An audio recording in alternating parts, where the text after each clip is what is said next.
of video graphics over the video. This might be lower thirds describing who is speaking now. It might be a logo placed at the top corner of the video. It might be a call to action for giving campaign. It might be a call to buy a product, the latest book of the speaker. While it looks good to include these graphics, it's also helpful if such overlays can include a hyperlink to the specific call to action that is being highlighted at that particular moment.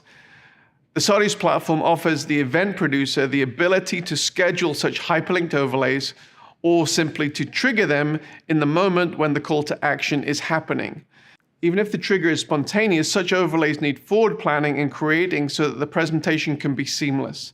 In some events, you may have already created custom animated graphics that are already embedded within the video. It's still possible to make such graphics interactive by creating transparent hyperlinks to place over the in-video graphics. So these are just a few of the ideas of how you can get this interactivity between your audience, yourself, and between your audience. We'll cover networking in a future session, but let's go over the checklist now.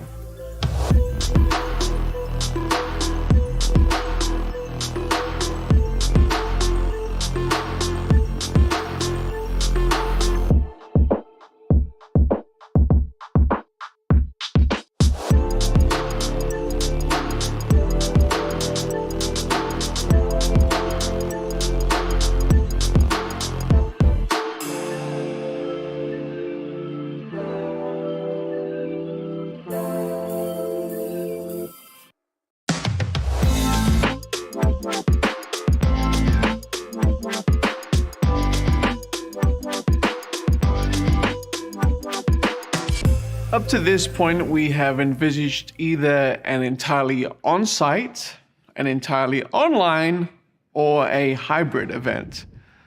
However, there is another option that has become increasingly popular, and that is to offer physical or online host sites.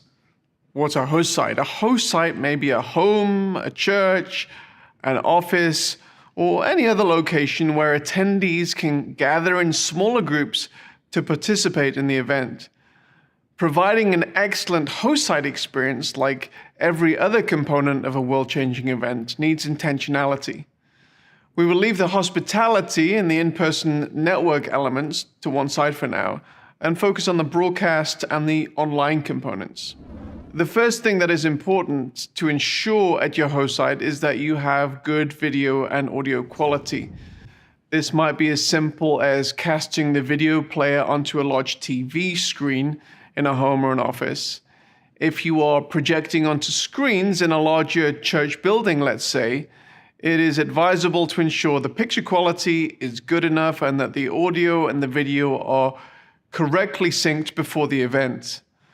At Sardius, we typically advise all attendees to log into the event maybe 15 or 30 minutes before the event to ensure that there are no issues with your device, keeping in mind that many problems faced online are solved by simply rebooting the device. It's advisable to allow time if this is needed.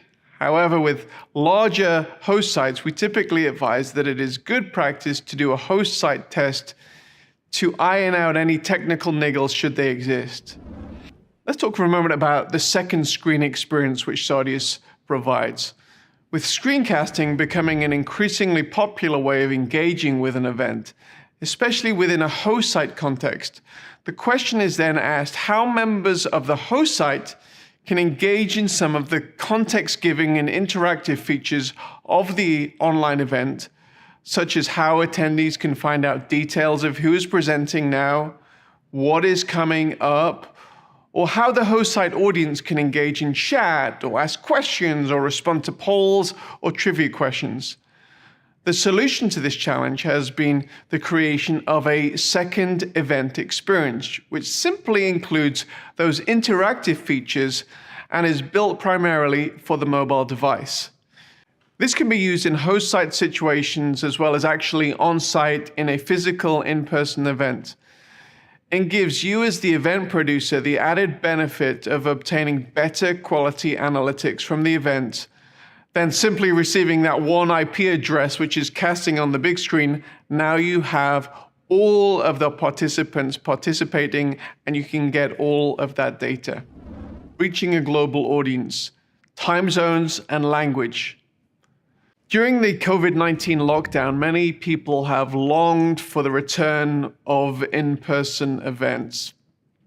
There are certainly many benefits to being in the same physical location as other attendees. However, there are similarly a number of benefits that cannot be achieved with an in-person event. We've already addressed the ability for presenters to join the event from all around the world. And this global nature also applies to opportunities related to broadcasting of the event. If a hybrid event is taking place in, say, California, there would previously have been an expectation that if someone in Europe wished to join with that live event at 7 p.m., say in Los Angeles, they would have to be watching at 3 a.m. in London. Ugh. However, if your event has a sizable global audience, or if one of your metrics is to increase the number of global attendees, there are a number of adjustments you can effect to make the event more accessible to these global attendees.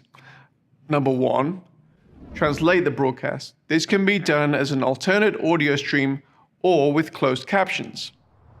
Secondly, translate the whole experience.